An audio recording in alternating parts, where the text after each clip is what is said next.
So today we're going to do a cranberry sauce out of Sherman's, the sous chef. And all these ingredients are very readily available. Cranberries, right? Frozen is what I'm using today. Often when they're in season, you can get them fresh in the produce section. But most of the year, if you ever want to duplicate this, they're going to be frozen. They are picked when they are fresh, so it's not a bad thing. But these are going to go into the pot first. You want a deeper pot than you think, mostly because this is going to pop a lot. So the more depth you have, the less splatter is going to leave the pot, less mess on you. Just some things to note. We have 1.5 cups of the whole cranberries. Right, whole, important. All right, then we have apple cider. All right, this time of year you can get different types of flavors. This is a Gala apple cider. All right, you can use Honeycrisp. You can just use apple cider, right? Any of that will work. And that's going to go in there. 1/4 cup. 1/4 cup of maple syrup. All right, it doesn't have to be anything fancy. Just maple syrup. We're not talking like your log cabin style, right? You want actual maple syrup. This is just store brand. That tan jug. That will get the job done. So we're gonna get all of that in there. So usually when you're making a cranberry sauce, what you'll actually end up using is a lot of sugar, right? Here we're going to use the residual sugar in the cranberries, the sugar from the maple syrup, and we're just going to really cook this down. This is not going to gel quite as much. You need sugar, right, to be cooked down, evaporate out a lot of water, then the natural pectin that is in the cranberries would normally thicken it into that gel, into like that what you used to get in a can, whether it's the chunky one or this is going to be more of a sauce, slightly thickened, but not heavily thickened. So kind of think of it that way. It is more of the sauce texture. Get that out of the way. All right, we can start applying heat, and then we're going to talk about juniper and what to do that. You want to go on about medium heat. Remember that the heat on your burner should not exceed the width of your pot. Right? If you're using electric, it doesn't matter as much. But if you are using gas, you shouldn't have flames shooting out the side. First off, heats up the handles. Not so good when you want to touch them. But secondly, it's just heat distribution, right? It's physics, right? You're wasting energy. If it's going this way, you want it to go up, all right? So now we have some juniper berries. This is kind of to taste. What I suggest is, and you can see a cat in the background. Hey, mischief, right? Smell them, right? So juniper is a spice we find here in the States, the continental, if you will. And what we want to do is we kind of want to break that up a little bit. We are going to strain this out later, but you want to give it kind of access to as much as possible. So any type of flat device, I've got an overly sized chef knife here. Right, we're not going to chop it, we're just going to use the back of the knife and really just apply some pressure on that to really break it up. If you have a mortar and pestle, that'll work as well. But you can see that these kind of break up a little bit from their original round state. And that's really what we want to do, just break it up.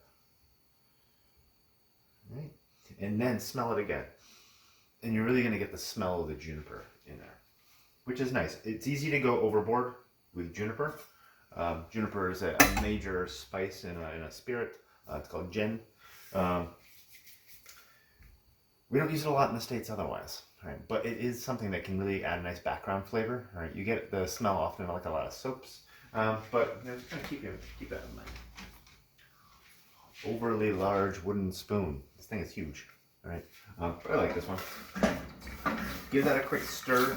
Make sure everything's kind of coated. And we're gonna let this sit. And we're gonna let it sit for quite a while. It's gonna take at least 15 to 20 minutes. What you want is all the cranberries are gonna pretty much explode.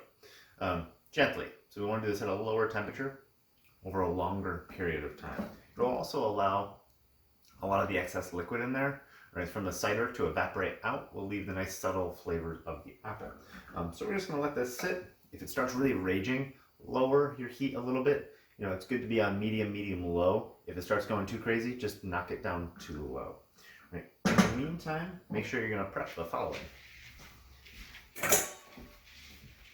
Yeah, a cat in the way again. All right, you're going to want a bowl and you're going to want a strainer. All right. This you're probably going to want to switch to a rubber spatula or something a little. The spoon's going to be a little less aggressive because we're going to strain it through here, leaving the pulp in here, all right, and then we'll have a nice clean sauce. It'll also pull out that juniper as well. So have that ready, and then we'll come back to this when it's starting to thicken up and break down. So our cranberry sauce is looking pretty good. It's really thickened up on us now, and that's what we're looking like. That's what we really want. So let's take a closer look. Keep this off. So you can see we have a much thicker sauce happening. All of the skins are kind of like falling off at this point, and that's what we want. What you're gonna do again, bowl, strainer. Now if you don't have these, you can have it more rustic and whole, all right? So strainer is not imperative to have. So if you're doing this at home, or if you just like it more chunky. When I often eat it, I like kind of that pulpy kind of feel for it. But sometimes those skins get stuck in your teeth. But it is the skins that actually thickened a lot of this, because that has all the pectin. So we're going to take this, scrape it into our strainer. Easy, and then again, I would switch to a rubber spatula. All right, that rubber spatula is going to be a lot easier to pass it through. And we're just going to kind of force it through gently. This will take a little bit of time. Be careful. I don't suggest wearing white like I am, because it might splatter. But don't be aggressive with it, and that's really what's going to cause it to splatter. And we just force it through. If you're watching some of my other demos, this is the corn cakes still coming together. So just kind of scrape it down, pass it through. Scrape it down, pass it through. And you're going to be getting this really nice puree coming out the other side.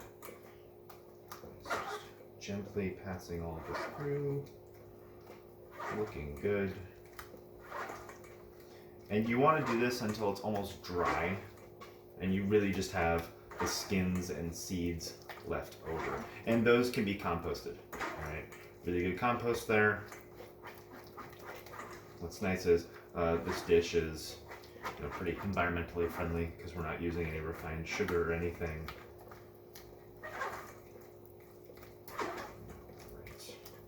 And what you'll notice is when you eat this, it's not going to be nearly as sweet as some of the cranberry sauces. You're really going to taste the cranberry, and you're going to taste that maple syrup flavor a lot more, because we aren't using refined sugar in this.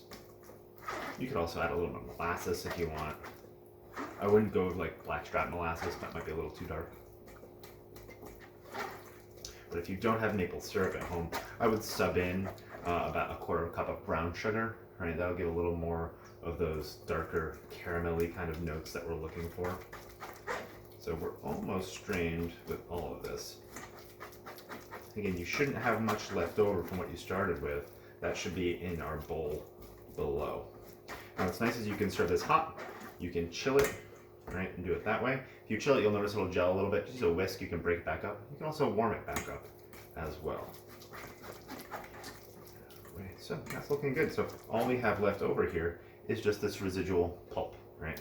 Again, good compost. We scrape that off. Make sure you scrape off all of your sauce from the bottom. Right.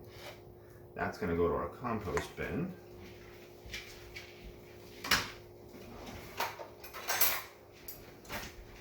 And now it's very important to taste. All right.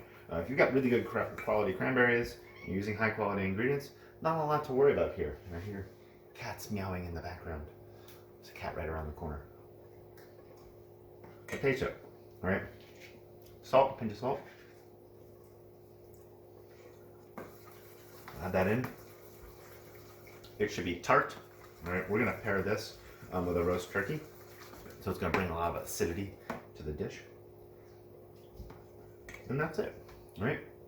You have background notes of that juniper. If you like more juniper, you can add like 5 or 6 of those berries. I like it more as like a background subtle flavor. But this is what we are going for here, all right? Nice sauce, all right? Great for anytime you would want cranberry sauce, anytime you're using a lot of poultry, great on duck, chicken, turkey, you're good to go. Pheasant, if you will, all right? But that is a nice, easy, quick cranberry sauce. Start to finish only takes about 20 minutes. Enjoy.